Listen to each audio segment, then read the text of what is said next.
नमस्कार मंडळी. 31 डिसेंबर निमित्त तुमच्याकडे जर काही पाहुणे येणार असेल किंवा तुम्ही घरात काही सेलिब्रेशन करणार असाल तर हा बेत नक्की करून बघा. मटर पनीर हे घरच्या घरी मी केलेलं आहे. हे हॉटेल स्टाईल मटर पनीर आहे. त्याच्यात थोडंसं वेगळे चेंजेस करून केलेले आहे.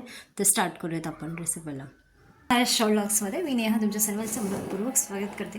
केसांकडे जाऊ नका. केसाला तेल लावलेलं नाही, त्यामुळे केस असे विस्कटलेले दिसत आहेत, पण ठीक आहे, हरकत नाही. आजचा हा जो व्लॉग आहे ना, त्याच्यामध्ये मी तुमच्याबरोबर मटार पनीरची रेसिपी शेअर करणार आहे, ज्याच्यामध्ये खूप सोप्या पद्धतीने ही भाजी प्रकारे करता येईल, जी की इवन हॉटेल स्टाईल ही भाजी होते.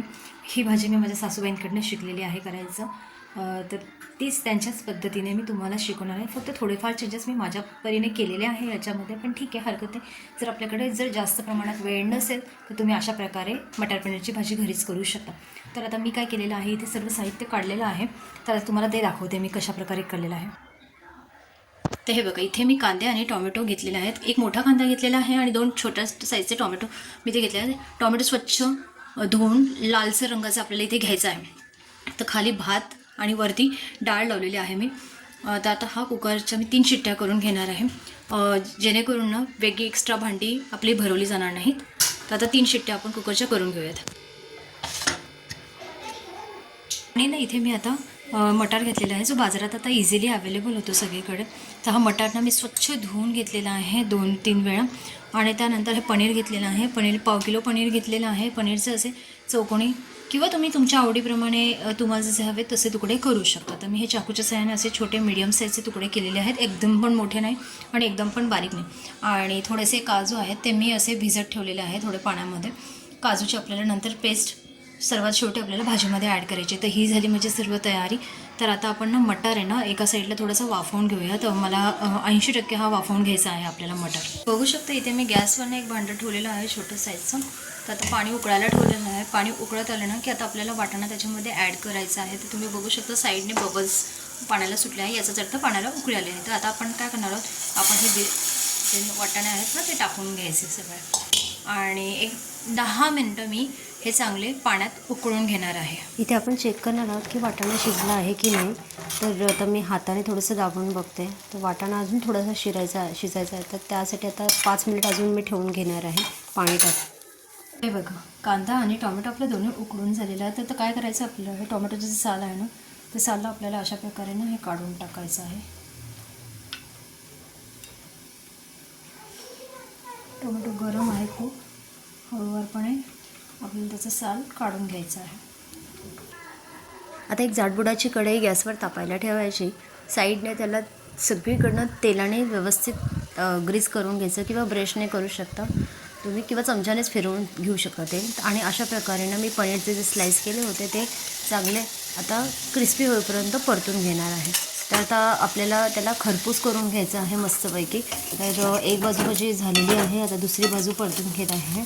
तर अशा प्रकारे व्यवस्थित आपले पनीर फ्राय झालेले आहे, ते एका साईडला ताटात काढून घेऊयात आपण. त्यानंतर कांदा टोमॅटोची पेस्ट आपल्याला मिक्सरमधून करून घ्यायची आहे. सोबतच ना आपण काजू जे भिजत ठेवले होते ते काजूचं पेस्ट आपण याच्यात करून घेणार आहोत आणि मिक्सर व्यवस्थित बारीक वाटून घ्यायचं आपल्याला हे. त्यानंतर आता आपल्याला जी कढई आपण पनीरचे तुकडे आपण ज्याच्यात केले होते ना, त्याच कढईमध्ये आता ही भाजीची फोडणी घालणार. आता इथे ना मी थोडंसं साई वापरलेली आहे किंवा फ्रेश क्रीम ज्याला आपण म्हणतो, ती एकदा मिक्सरमधून फिरवून घ्यायची वाटण्यासकट. तर आता आपलं इथे तमालपत्र टाकायचं, चांगलं तेलामध्ये चांगलं परतून घ्यायचं. आणि त्यानंतर आपलं जे वाटण आपण केलेलं आहे भाजीचं, ते वाटण आपल्याला चांगलं 10 मिनिटभर व्यवस्थित परतून घ्यायचं आहे, साईडने सगळं तेल मस्तपैकी सुटेपर्यंत. तर आता इथे ना 2 हिरवी मिरचीचे तुकडे टाकलेले आहेत. आणि आता इथे आपल्याला मसाले ॲड करायचे आहेत. तर मसाल्यांमध्ये मी इथे छोले मसाले वापरलेले आहेत 2 चमचा, 1 चमचा लाल तिखट आणि किंचित हळद घ्यायची आपल्याला इथे. तर छोले मसाल्याचा जो फ्लेवर आहे ना, खूप मस्त होते ही भाजी. तुम्ही एकदा नक्की ट्राय करून बघा, अशा प्रकारे तुम्हालासुद्धा अगदी आवडेल ही भाजी. तर अशा प्रकारे आता मसाले घातल्यानंतर आपल्याला 5 मिनिटभर आपल्याला व्यवस्थित मसाल्यांसकट सगळं मिश्रण परतून घ्यायचं. आणि त्यानंतर आपल्याला हवं तेवढं पाणी ॲड करायचं आहे याच्यामध्ये क्वांटिटीप्रमाणे. थोडं सोबतच ना आपण जे वाटाणे वाफवून घेतले होते ते, त्यानंतर पनीर ॲड करायचं आहे आणि चवीप्रमाणे इथे मीठ वापरून घ्यायचं आहे. जर तुमच्याकडे कसुरी मेथी असेल ना, तर कसुरी मेथीसुद्धा नक्की टाका, खूप छान फ्लेवर येतो. माझी कसुरी मेथी माझ्याकडची संपलेली होती, त्यामुळे मी काही टाकू शकलेले नाही आहे. तर अशा प्रकारे 5 मिनिट वाफ द्यायची आपल्याला मस्तपैकी भाजीला आणि आपली भाजी ही गरमागरम भाजी, चपाती, नान किंवा नुसता पांढऱ्या भाताबरोबर जरी तुम्ही खातील ना तरी खूप आवडेल घरात सर्वांना. तर नक्की ही रेसिपी यावेळेस करून बघा आणि कशी वाटली मला नक्की कमेंट करून सांगा. जर माझी ही रेसिपी तुम्हाला आवडली असेल तर प्लीज एक लाईक करा चॅनलला आणि तुमच्या कम्युनिटीपर्यंत हा माझा व्हिडिओ पोचवा, शेअर करा, सबस्क्राईब करा. थँक्यू.